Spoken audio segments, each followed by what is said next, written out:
semuanya, perkenalkan saya Pretty Margaret. Saya berasal dari kelas 10 Perbankan 2. Di sini saya akan mengulas materi dari mata pelajaran seni budaya tentang jenis, simbol, dan estetika seni tari. Estetika tari merupakan penilaian keindahan dan nilai seni yang ada di dalam tari tersebut. Ciri-ciri tarian yang mengandung nilai estetika: yang pertama, tarian mampu menyiratkan sisi keharmonisan seperti wiraga, wirama, dan wirasa. Yang kedua, bisa menarik perhatian penonton. Tarian merupakan sarana-sarana pertunjukan yang mengandung nilai seni tinggi sehingga bisa menarik perhatian semua orang yang melihatnya. Yang ketiga, penonton merasa terhibur. Penonton bisa merasakan tegang, sedih, tertawa, dan terharu tergantung sajian tampilan tari saat dipanggungkan. Jenis-jenis tari. 1. Tari berdasarkan pola garapan. Bentuk gerak yang didasari pada aturan-aturan tertentu yang tidak boleh dihilangkan disebut tari tradisi, sedangkan tari yang tidak mengikuti aturan-aturan tertentu disebut tari kreasi. Ada 2 bentuk tari berdasarkan pola garapan, yaitu tari tradisional dan tari kreasi baru. Tari kreasi baru. Tari ini merupakan tari yang sudah mengalami perjalanan cukup lama dan selalu bertumpu pada pola-pola tradisi atau kebiasaan yang sudah ada karena sifat-sifat temurunnya.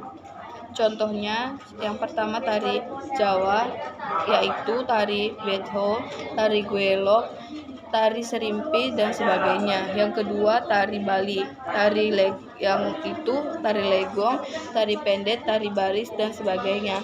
Yang ketiga, tari Sunda, yaitu tari Gawil, tari Lenyapan, tari Topeng, Cirebon, dan sebagainya. Yang keempat, tari Betawi, yaitu tari topeng.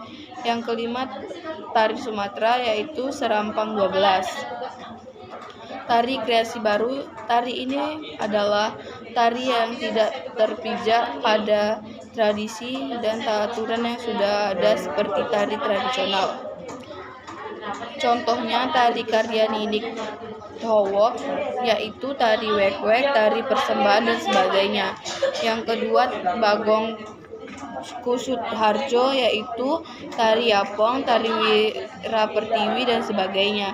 Yang ketiga, tari cantik, yaitu karya Wiwik Widjastuti. Yang keempat yaitu tari Gitek Baten, yaitu karya Abdul Rochin.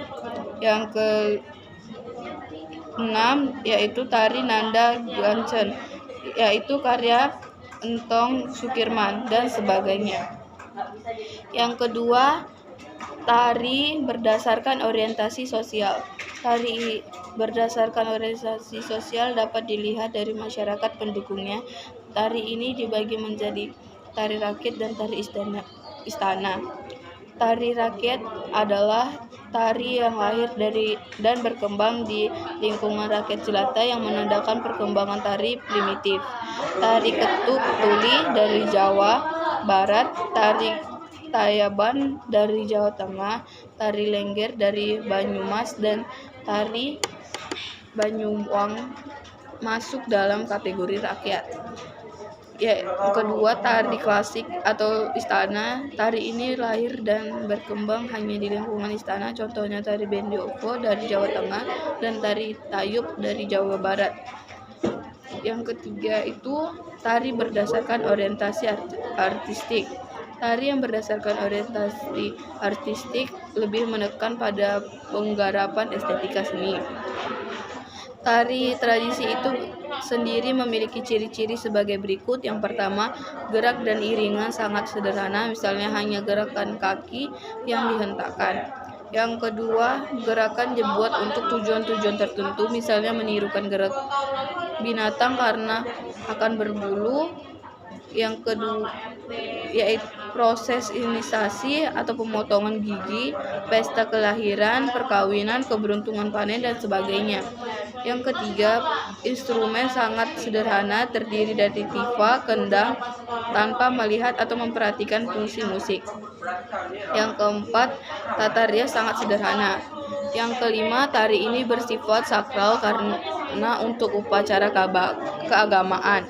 Yang Keenam, tari ini ada sejak zaman prasejarah kemudian hilang bersamaan dengan pola pikir. Yang ketujuh, gerak lebih pada hentakan kaki. Sekian dari saya, terima kasih.